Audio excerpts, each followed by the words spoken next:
Welcome back दोस्तों। आज मैं आपके सामने नेटफ्लिक्स पे रिलीज हुई फिर हसीन दिलरुबा मूवी को लेकर आया हूँ। 2021 में ही मैंने इसका पहला पार्ट डाल दिया था। आई बटन पर उसका लिंक है। अगर किसी ने भी पहला पार्ट नहीं देखा तो पहली फुर्सत में वो वीडियो देख लीजिए, क्योंकि ये मूवी पहला पार्ट का सीक्वल है। कहानी कंटिन्यू चलने लगती है। अब मूवी के बारे में बात करें तो इट्स ओके, मतलब मैं कुछ ज्यादा ही एक्सपेक्ट कर रहा था, लेकिन कहानी प्रेडिक्टेबल लगी मुझे तो। खैर चलिए फटाफट से मूवी की कहानी को स्टार्ट कर लेते हैं। उससे पहले लुटा दो प्यार, फॉलो ऑन इंस्टाग्राम। कहानी की शुरुआत में ही फुल बरसात में रानी भागती हुई पुलिस स्टेशन पर आकर पुलिस वालों से कहने लगती है कि प्लीज मेरी जान को बचा लीजिए, मुझे मेरा पति मारना चाहता है। उसके बाद सीन थोड़ा फ्लैशबैक में जाने लगता है 2 मंथ्स बैक, जहाँ पर अभिमन्यु नाम के एक छोटे से डॉक्टर को दिखाया जाता है। हर रोज अभिमन्यु एक घर में आकर उस घर की औरत को इंसुलिन देते रहता है। इसकी पेशेंट होती है और एक्चुअली इसी औरत के घर में रानी एज ए किराएदार की तरह रहती है। अभिमन्यु हर रोज रानी को देखने के लिए ही कोई न कोई बहाना लेकर इस घर पर आता जाता रहता है। अभिमन्यु को देखकर ऐसा लगता है कि ये रानी से बहुत प्यार करता है, लेकिन रानी इसको भाव भी नहीं देती। रानी आगरा शहर में एक छोटा सा ब्यूटी पार्लर चलाती रहती है। अभिमन्यु उसी जगह पर रानी का बहुत देर तक इंतजार करते रहता है। मतलब अभिमन्यु ने रानी की एक छोटी सी मदद की होती है। रानी कहने लगती है कि मैं बस 2 मिनट में आई, और वो 2 मिनट 2 घंटे हो जाते हैं। अभिमन्यु वहीं पर रानी का इंतजार करते रहता है। 2 घंटों के बाद अभिमन्यु को ऑब्जर्व करके रानी जब इसके पास आती है तो अभिमन्यु रानी से रिक्वेस्ट करने लगता है कि आप मेरे साथ मूवी देखने के लिए चलेंगे। तभी रानी को कुछ ही दूरी पर ऋषि नजर आता है।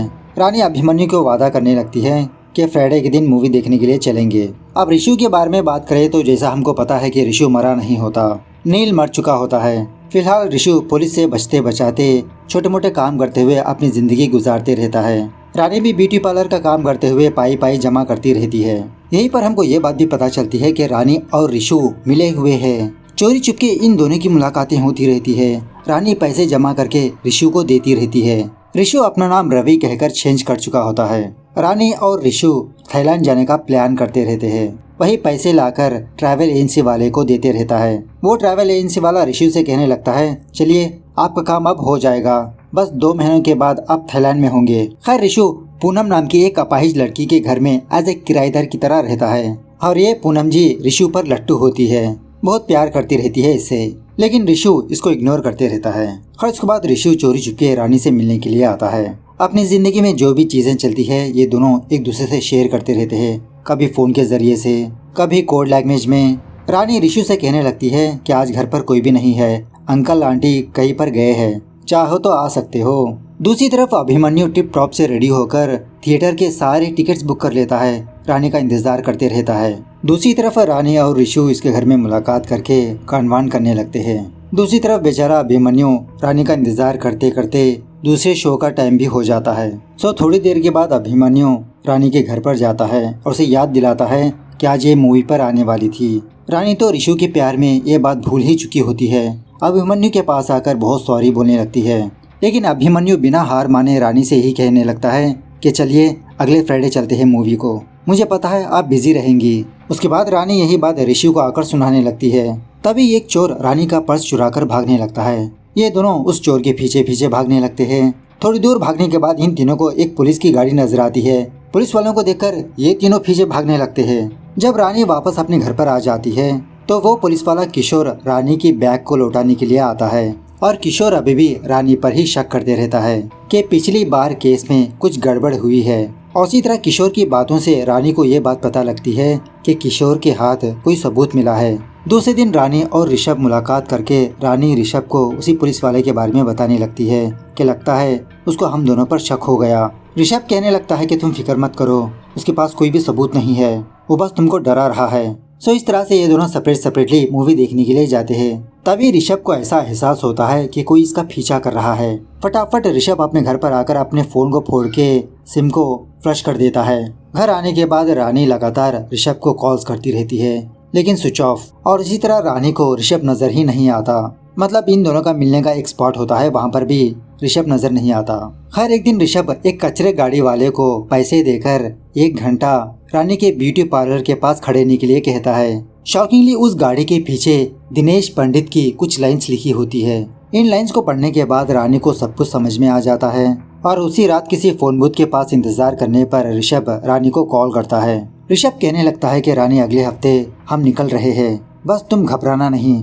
दूसरे दिन वो पुलिस वाला किशोर रानी को पूछताछ के लिए पुलिस स्टेशन पर बुलाता है और किशोर ने रानी की कॉल हिस्ट्री निकाल चुका होता है।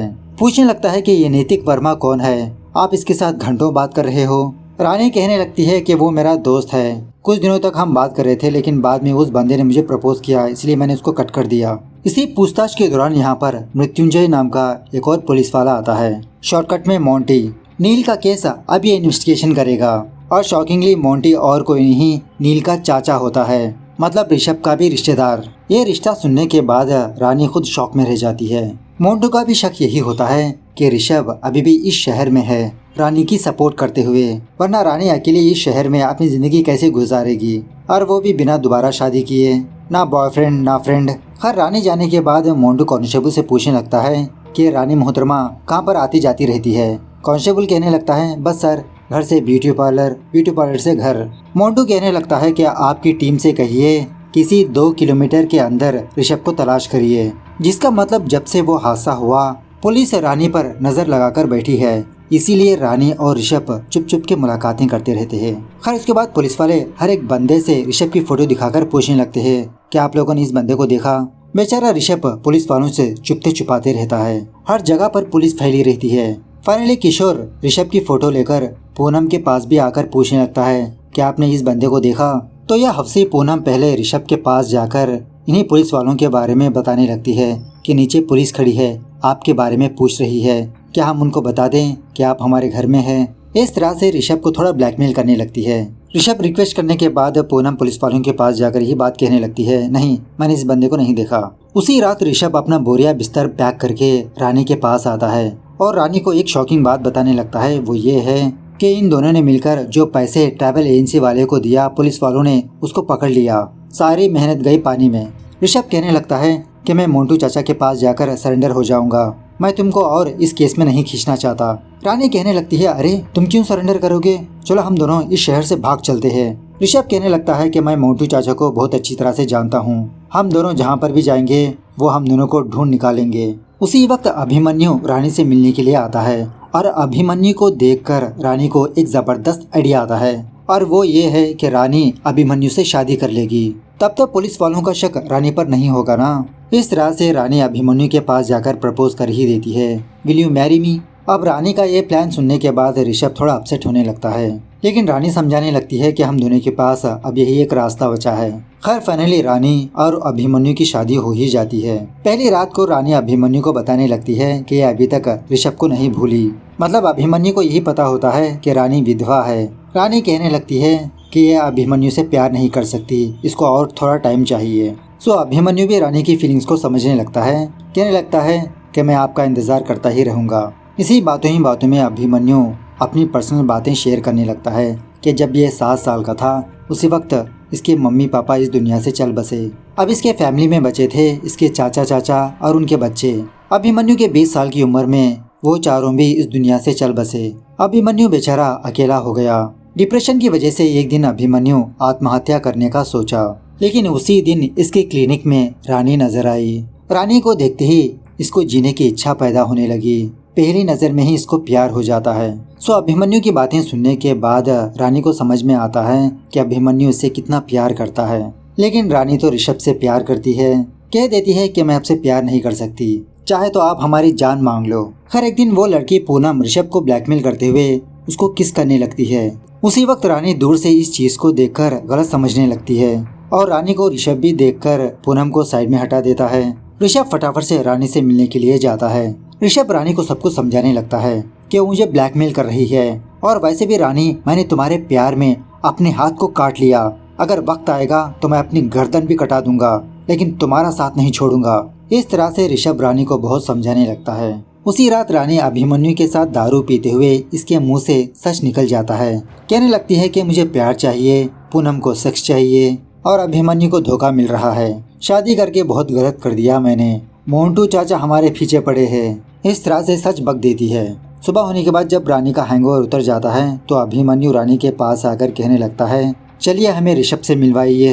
सो इस तरह से ये तीनों एक मेले में मुलाकात करने लगते हैं। अभिमन्यु इन दोनों से कहने लगता है कि मैं सब कुछ इंतजाम कर दूंगा, आप दोनों थैलन जा सकते हो। पासपोर्ट, वीजा, सब कुछ। ऋषभ पूछने लगता है लेकिन आप ये सब कुछ हमारे लिए क्यों कर रहे हो? अभिमन्यु कहने लगता है कि हमने रानी से सच्चा प्यार किया और मैं ये चाहता हूँ कि रानी जहाँ पर भी रहे खुश रहे, चाहे वो मेरे साथ हो या तो फिर आपके साथ। कभी ना कभी तो रानी को आपसे मन भर जाएगा, तब तो इस अभिमन्यु की याद आएगी।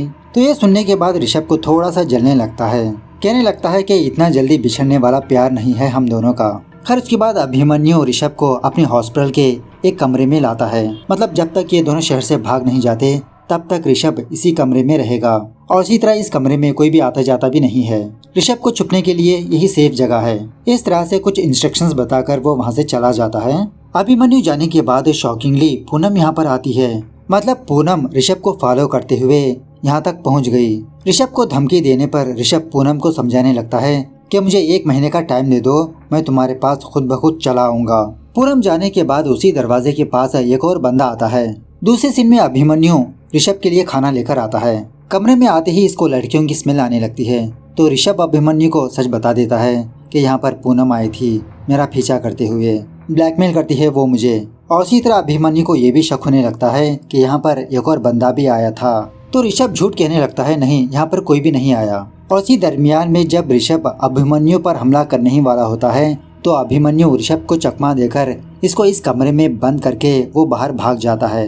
उसके बाद अभिमन्यु रानी को मूवी दिखाने के बहाने से नदी में बोटिंग करवाने के लिए लाता है। यहाँ पर एक और बात यह है कि इस नदी के कुछ हिस्सों में मगरमच्छ घूम रहे हैं। फॉरेस्ट ऑफिसर्स इन मगरमच्छों को पकड़ने में लगे हैं। अभिमन्यु रानी को अपना एक सच बताने लगता है। इसके चाचा ने इसके पापा का बिजनेस हड़प लिया।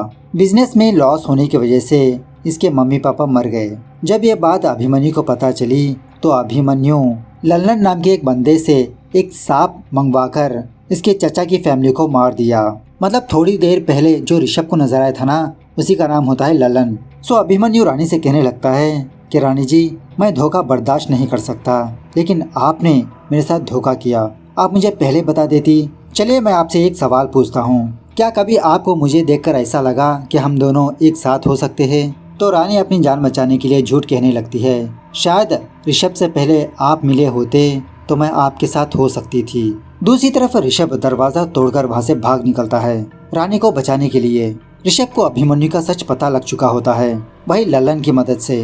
खैर इस तरफ घर में एक शॉकिंग बात पता चलती है कि अभिमन्यु के घर में दिनेश पंडित के काफी सारी किताबें मौजूद है। मतलब रानी दिनेश पंडित के नॉवेल्स की फैन होती है ना।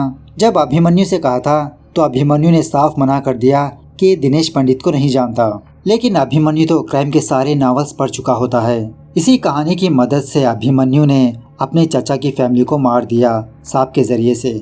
जब अभिमन्यु रानी के साथ जबरदस्ती करने वाला होता है तो रानी फटाक से नीचे गिर जाती है। दूसरे सीन में रानी पुलिस स्टेशन पर आकर अपने पति के खिलाफ कंप्लेंट देने लगती है कि मेरा पति मुझे मारने के लिए आ रहा है। यही सीन मूवी के स्टार्टिंग में दिखाया गया था। जब मोंटी को बताने लगती है तो मोंटी इसकी बातें सुनता ही नहीं। तो रानी मोंटी को सच बताने लगती है कि अगर आपने अभिमन्यु को नहीं पकड़ा तो वो ऋषभ को मार देगा। उस अभिमन्यु ने अपने परिवार को ही मार दिया। सो बाद में पुलिस वाले अभिमन्यु के घर जाकर उसकी तलाश करने लगते हैं, लेकिन वो वहाँ पर मौजूद नहीं होता। उसी वक्त पुलिस वालों को ये खबर मिलती है कि किसी जगह पर एक जली हुई गाड़ी मिली, उसमें 2 डेड बॉडीज है। वो 2 लाशें बहुत ही बुरी तरह से जल चुकी होती है, पहचानने के लायक ही नहीं होती। लेकिन वहाँ पर कुछ सबूत मिलते हैं, जैसे अभिमन्यु का सूटकेस, उसका ID कार्ड और इसी तरह पूनम की अपाहिज वाली स्टिक। और फ्रेशली पुलिस वाले रानी को इस केस में गिरफ्तार करने लगते हैं, अभिमन्यु और पूनम के मर्डर केस में। उसके बाद पुलिस वाले रानी को पुलिस स्टेशन पर लाकर इसकी बहुत पिटाई करते रहते हैं।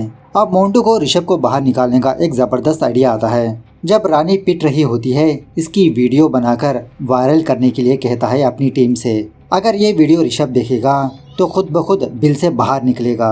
सो थोड़ी देर के बाद ऋषभ उसी तरह से अपना एक वीडियो रिकॉर्ड करके पुलिस वालों को सेंड करने लगता है कि मैं पुलिस वालों के पास आकर सरेंडर हो जाऊंगा। आज से 3 दिनों के बाद ब्रिज पर मुलाकात होगी। पहले मेरे पास रानी को अकेले भेजना होगा, तभी मैं सरेंडर करूंगा। इस तरह से पुलिस वालों से डील करने पर मोंटू अपनी टीम के साथ पहले से ही उस ब्रिज के पास पहरेदारी पर कुछ पुलिस वालों को लगा देता है। थरोली चेकिंग करने लगता है और जबरदस्त प्लान बनाने लगता है कि जब रानी ऋषु के पास जाएगी तो ऋषु को चारों तरफ से घेर लेंगे। ऋषभ पुलिस के हाथों लगना चाहिए या तो फिर वो पानी में कूदेगा। पानी में कूदने पर इसकी जान जा सकती है क्योंकि उस पानी में काफी सारे मगरमच्छ है, तो ऑफकोर्स वो तो ऐसा नहीं करेगा। सो फाइनली 3 दिनों के बाद ऋषभ उस ब्रिज के पास आता है अपने आप को पुलिस के हवाले करने के लिए। अब ऑफकोर्स उस ब्रिज के पास काफी सारे पुलिस वाले होते हैं। मोंटू रानी को अकेले भेजने लगता है ऋषभ के पास। रानी ऋषभ के पास आकर कहने लगती है कि तुम सरेंडर नहीं करोगे, चलो हम यहाँ से भाग चलते हैं। उसी वक्त पुलिस वाले इस ब्रिज को चारों तरफ से घेर लेते हैं। इसी दरमियान में एक कांस्टेबल बिना ऑर्डर के रानी और ऋषभ के पास जाते रहता है। ये बंदा और कोई नहीं अभिमन्यु होता है। मतलब अभिमन्यु मरा नहीं होता। पुलिस वाले अभिमन्यु को वार्न करने लगते हैं कि तुम अपनी गन फेंक कर सरेंडर हो जाओ, भागने का कोई रास्ता नहीं है। और एक्चुअली अभिमन्यु अपने धोखे का बदला लेने के लिए यहाँ पर आता है, रानी को मारने के लिए। सो इसी दरमियान में ऋषभ और अभिमन्यु के बीच बहुत लंबी हाथापाई होने लगती है। फाइट के दौरान रानी गलती से ब्रिज से लटकने लगती है। अब रानी को बचाने के चक्कर में ये तीनों उस नदी में कूद जाते हैं, मतलब गलती से गिर जाते हैं। खैर उसके बाद पुलिस वाले उस नदी में इन तीनों को तलाश करने लगते हैं, लेकिन वो तीनों ना जिंदा पाए जाते हैं ना मुर्दा। इन्वेस्टिगेशन के दौरान मोंटू कुछ सीसीटीवी फुटेजेस को देखने लगता है और इन फुटेजेस को देखकर मोंटू के तो होश ही उड़ जाते हैं। सब कुछ साफ समझ में आता है इसको। दूसरे दिन मोंटू अपनी टीम और अपने हायर ऑफिसर को बुलाकर इस केस की डिटेल्स बताने लगता है। मोंटू कहने लगता है कि सर एक्चुअली रानी, ऋषभ और अभिमन्यु के मौत से किसको फायदा हो सकता है? खुद उन तीनों को। मतलब अगर ये तीनों जिंदा होते तो जेल में होते। मतलब रानी पहले से ही जेल में थी, ऋषभ नील के केस में जेल में होता और इसी तरह अभिमन्यु अपनी फैमिली को मारने के केस में। अभिमन्यु को लल्लन नाम का एक बंदा ब्लैकमेल कर रहा था, जिसने अभिमन्यु को जहरीला सांप लाकर दिया था। कुछ दिनों पहले लल्लन अभिमन्यु से मिलने के लिए उसकी क्लिनिक पर गया। इसकी थोड़ी देर के बाद पूनम ऋषभ से मिलने के लिए वहाँ पर गई। जिन दोनों की डेड बॉडी मिली थी वो और किसी की नहीं, इन दोनों की ही थी, पूनम और लल्लन। अभिमन्यु ने इन दोनों को मार दिया और अपना बैग सबूत वहाँ पर छोड़ दिया ताकि लोगों को दिखा सके कि ये खुद मर गया। इसकी पहली वाली रात अभिमन्यु और रानी अपने घर पहुँचे। थोड़ी देर के बाद ऋषभ अभिमन्यु के घर में घुसा। उस शाम उन तीनों के बीच कुछ खिचड़ी पकी होगी, तो वो खिचड़ी पकने के बाद रानी रोते हुए पुलिस स्टेशन पहुंची। कंप्लेंट देने लगी कि इसका पति इसको मारना चाहता है। और रानी के जाने के बाद दो लोग उस घर से बाहर निकले, ऑफ कोर्स अभिमन्यु और ऋषभ। मोंटू अपने हायर ऑफिसर से कहने लगता है कि हमें ये पता करना होगा कि उस शाम इन तीनों के बीच क्या बातें हुई। मेरा मानना है कि वो तीनों अभी भी जिंदा है। इसका हायर ऑफिसर कहने लगता है कि मोंटू, मुझे लगता है कि तुमको ये केस पर्सनल है, लेकिन अब इस केस को तुम छोड़ दो, केस क्लोज कर दो। उसके बाद सीन 6 महीनों के बाद शिफ्ट होता है, जहाँ पर हिमाचल प्रदेश के किसी एरिया में अभिमन्यु और रानी अपनी जिंदगी गुजारते रहते हैं। रानी को देखकर ऐसा लगता है कि उस रात कुछ और घटना पेश आई थी। शायद इसने ऋषभ को खो दिया, ऋषभ को ही याद करती रहती है। खैर जब रानी अपने स्टूडेंट्स के होमवर्क चेक कर रही होती है, तभी एक किताब में इसको कुछ लाइन्स नजर आती है। इन लाइन्स को पढ़ने के बाद इसके तो होश उड़ जाते हैं। दूसरी तरफ बिहार में मोंटू को दिनेश पंडित जी की एक किताब पार्सल आती है। पहले ही पन्ने पर ये लिखा होता है कि इस किताब के सिर्फ 3 कॉपीज है, उन तीनों में से एक कॉपी अब आपके हाथ में है। सो मोंटू इस किताब की कहानी को पढ़ने लगता है। सीन थोड़ा फ्लैशबैक में जाने लगता है। एक्चुअली हादसे के 3 दिन पहले से ही ऋषभ और अभिमन्यु ने अपना प्लान स्टार्ट कर लिया था। ये दोनों उस नदी के पास जाकर उसमें के मगरमच्छों को थोड़ा थोड़ा गोश्त डालने लगे। मतलब जिस जगह पर ये तीनों कूदने वाले थे, मगरमच्छों को उस जगह से दूर ले जाने लगते हैं। और उसके बाद जिस रात ऋषभ सरेंडर होने वाला था, ये तीनों जानबूझकर पानी में कूदे। हर प्रेजेंट डे पर रानी अभिमन्यु को किसी जगह पर मिलने के लिए बुलाती है। जब अभिमन्यु वहाँ पर जाता है तो रानी पहाड़ी के एज पर खड़ी होती है। नीचे बहुत ही गहराई होती है। रानी को अभिमन्यु के बारे में एक सच पता लगता है। उसी वक्त वहाँ पर मोंटू आता है। एक्चुअली रानी ने ही मोंटू को वो किताब भेजकर यहाँ पर बुलवाया होता है। सीन थोड़ा फ्लैशबैक में जाने लगता है। जिस रात रानी ऋषभ अभिमन्यु की मुलाकात हुई थी, उस वक्त अभिमन्यु ने दिनेश पंडित जी की एक नॉवल दिखाते हुए इन दोनों को एक प्लान बताने लगता है कि ये तीनों नदी में जंप लगाएंगे मगरमच्छों को दूर भेजकर। मतलब ये तीनों दुनिया के सामने मरेंगे, तभी तो ये तीनों अपनी जिंदगी गुजार पाएंगे। पर उस रात जब ये तीनों नदी में जंप लगाते हैं तो ऋषभ का एक हाथ सही नहीं होता ना, वो धीरे धीरे तैरते रहता है। तो अभिमन्यु ऋषभ को बचाने के बहाने से उसका प्लास्टिक वाला हाथ निकाल देता है और अनफॉर्चुनेटली उसी जगह पर एक मगरमच्छ भी होती है। तो वो मगरमच्छ फटाक से ऋषभ पर हमला कर देती है। बाद में अभिमन्यु रानी को किनारे पर लाकर इसको समझाने लगता है, दिलासा दिलाने का नाटक करने लगता है। सो प्रेजेंट डे पर अभिमन्यु कहने लगता है कि रानी जी, पहले आपने जो किया वही तो मैंने किया। आपने अपने ऋषि को पाने के लिए नील को मार दिया और मैं आपको पाने के लिए ऋषि को मार दिया। रानी कहने लगती है कि मैंने मोहब्बत की है, तुम्हारी मोहब्बत बस मुझे पाना था, अगर मैं ऋषभ की नहीं बनी तो तुम्हारी भी नहीं बनूंगी। ऐसा कहते हुए उस पहाड़ी से नीचे जंप लगाती है। उसके बाद क्या था, मोंटू अभिमन्यु को गिरफ्तार करके आगरा ले जाने लगता है। अभिमन्यु मोंटू को देखकर हंसने लगता है। क्यों सर, रानी जी की बॉडी नहीं मिली? बात यह है कि ऋषभ मरा नहीं होता, वो उस मगरमच्छ के चंगुल से बच निकलता है और रानी से मिलकर सब कुछ सच बताने पर तब जाके रानी को अभिमन्यु का सच पता चलता है और ये दोनों मिलकर एक जबरदस्त प्लान बनाते हैं, वही रानी मरने का प्लान। हालांकि वो मरी नहीं होती। उसी तरह क्लाइमैक्स में एक जबरदस्त ट्विस्ट पता चलता है कि वो क्राइम नॉवेलिस्ट दिनेश पंडित और कोई नहीं, अभिमन्यु के फादर थे।